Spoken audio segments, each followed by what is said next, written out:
Dağ başında qar üstünə qar gələ, gil eylənmək zirvələrə ar gələr. Hər nə geysəm vücuduma dar gələ, bu darlığa dözmək olmur əzizim. Əzəl gündən dünya yalan dünyadır, baha satan ucuz alan dünyadır. Arzuları nakam qalan dünyadır, dağılanı düzmək olmur əzizim.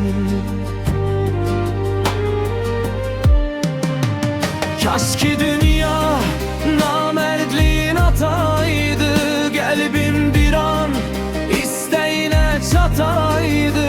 Yaşamağım göz yaşındı, haraydı göz yaşında, üzmək olmur əzizim. Dalğalara yalvarmaqdan bezmişəm, hönkürməkdən ağlamaqdan bezmişəm. Səndən ayrı yaşamaqdan bezmişəm, el-obadan bezmək olmur əzizim.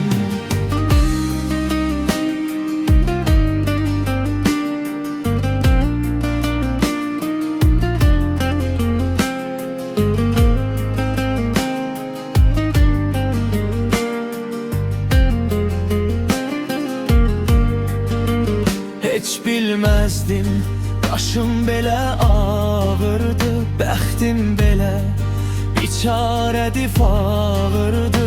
Gedəcəyəm göylər məni çağırdı, daha yerdə gəzmək olmur əzizim. Kaş ki dünya namərdliyin ataydı, qəlbim bir an istəyinə çataydı.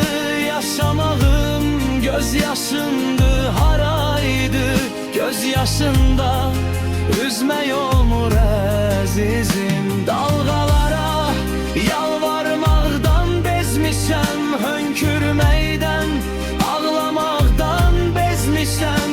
Səndən ayrı yaşamaqdan bezmişəm, el-obadan bezmək olmur əzizim.